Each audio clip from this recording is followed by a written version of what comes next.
Hello and welcome to my channel Vasumati creation. Comment reply session रो 187तम अध्याय को आपण मानकु स्वागत। एई अध्याय रे आपण माने पचारथिबा किछि प्रश्न गुडी को विषय रे आमे आलोचना करिबा, जोटा कि मोर व्यक्तिगत मतामत। तेणु आपण माने वीडियोटी को स्किप न करी शेष पर्यंत देखंतु एथिरे मोर व्यक्तिगत मतामत सहित रिसेंटली जो न्यूज आसीछि ता उपरे ही मु आपण मानकर प्रश्न रो उत्तर देबा को जाउछि। आजिर वीडियो प्रथम प्रश्नटी है दीदी नुआ सीआरपी पोस्ट कथा कौन है टिके कहतु। देखंतु जो जगह गुड़िकर जीपीएलएफ फॉर्मेशन एवं से गुड़िकर कम्युनिटी सपोर्ट स्टाफ बा सीआरपीसीएम पोस्टिंग पाई किछि एडवर्टाइजमेंट बाहरी नाही। एडवर्टाइजमेंट बाहरी नाही जो जगह रे सेठी कुहा जायछि जे एबे हमर पोस्टिंग बंद करबा पाई लेटर आसीतिला। जेतेबेला पर्यंत नुआ गाइडलाइन बा नुआ लेटर न आसीछि सेतकी बेला पर्यंत से जगह गुड़िकर कोनोसी प्रकार रिक्रुटमेंट हेई परिबो नाही बा एडवर्टाइजमेंट मध्ये बाहरी परिबो नाही। तेणु जो माने आशायी प्रार्थी अछंती नुआ गाइडलाइन आसीबा पर्यंत अपेक्षा करंतु। सेथिरे कोन किछि जदी चेंजेस हेतिबो कि जहा हेतिबो नुआ गाइडलाइन हिसाब रे आपण माने आवेदन करि परिबे। चैनल टी को प्रथम थर पई देखुथिले सब्सक्राइब कर नियंतु एवं पाखरे थिबा घंटी चिन्हटी को टिपि ऑल बटन को प्रेस कर दियंतु, ताहले आपण माने मोर आगामी वीडियो रो नोटिफिकेशन ठीक समय रे पाई परिबे। नेक्स्ट प्रश्नटी हला दीदी वर्ष को वर्ष माने कोन रिप्लाई दियंतु। देखो वर्ष को वर्ष एटा होची जो कम्युनिटी सपोर्ट स्टाफ मानकर 9 मास लानी पारिश्रमिक आसी नाही। से माने तांकर आंदोलन करथिले जोथिरे कि सरकार तरफ प्रतिश्रुति दिया जायछि जे आगामी डिसेंबर 30 तारिख भितरे से मानकर पारिश्रमिक एरियर आकार प्रदान करा जिवो। ता सहित वर्ष को वर्ष से मानकर दरमा टंकाटी पठा जिवो बोली कहचंती। तो एथिरे दीदी कहचंती वर्ष को वर्ष माने कोन, ताहले वर्ष को वर्ष माने होची एप्रिल 1 तारिख ठारू मार्च 31 पर्यंत आमर फाइनेंशियल ईयर कहा जाए। से फाइनेंशियल ईयर प्रति फाइनेंशियल ईयर को प्रति वर्षर टंकाटी तांकर जीपीएलएफ रो अकाउंट को जीवो, जोथिरे कि कम्युनिटी सपोर्ट स्टाफ माने सेमानकर पारिश्रमिक पाई परिबे।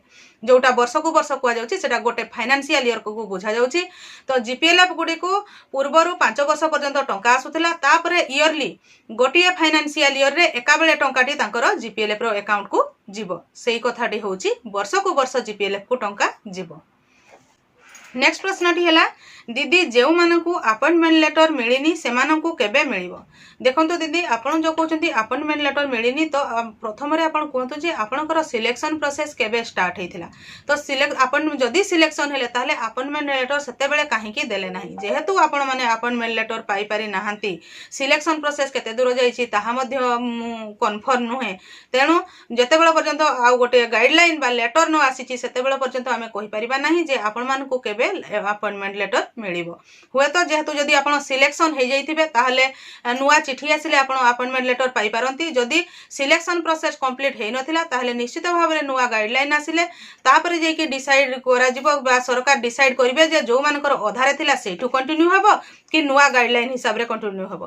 तो आपण मानकु सेतकी पर्यंत अपेक्षा करिवा पई पडिबो, काहेकि पूर्वरु जो बहुत गुडिया गाइडलाइन थिला ताहा एबे चेंज हे आसुची। तेणु सियोर कहि हो नाही जे पुराना गाइडलाइन रे आपण पाइबे कि कोन हबो बोली। नेक्स्ट प्रश्नटी है मिशन शक्ति बीसी मानकु सिलेक्शन सरीछि हेबो कि नाही कुह। देखंतु मिशन शक्ति बीसी केबे सिलेक्शन होईछि ताहा आपण कहंतु। ए नूतन सरकार आसिला परे सिलेक्शन होईछि ना पूर्वरु सिलेक्शन हेइथिला।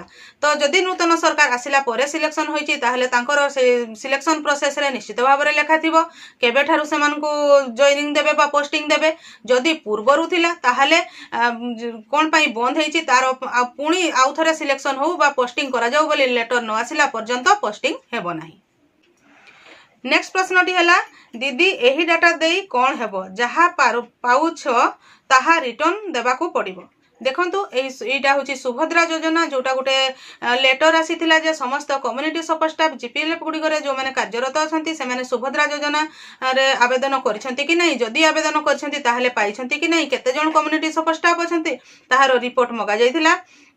तो सही व्यूअर्स जन को पचारि जो पैसाटा पाइछु ताहा तो फेर रिटर्न देवा को पड़िबो। देखंतु जेते बेले सुभद्रा योजना रो गाइडलाइन आसिला सेते बेले कहा जाइथिला जे ओनली अंगनवाड़ी दीदी माने पाइबे एवं जो मानकर किछि क्राइटेरिया थिला।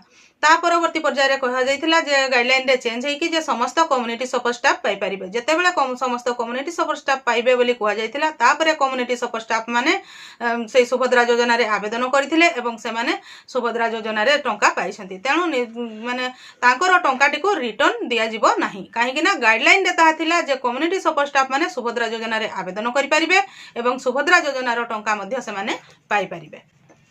मु आशा करुछि आपण माने एही वीडियो माध्यम रे आपण पचारिथिबा किछि प्रश्न गुडिकर उत्तर पाई परिथिबे। आपणकर प्रश्नर उत्तर आपनको किपरि लागिला कमेंट सेक्शन रे कमेंट करके जणांतु। आजिरो वीडियो रे बास एतिकी। आजिरो वीडियोटी को आपण शेष पर्यंत देखिथिबारु आपनको बहुत बहुत धन्यवाद। नमस्कार।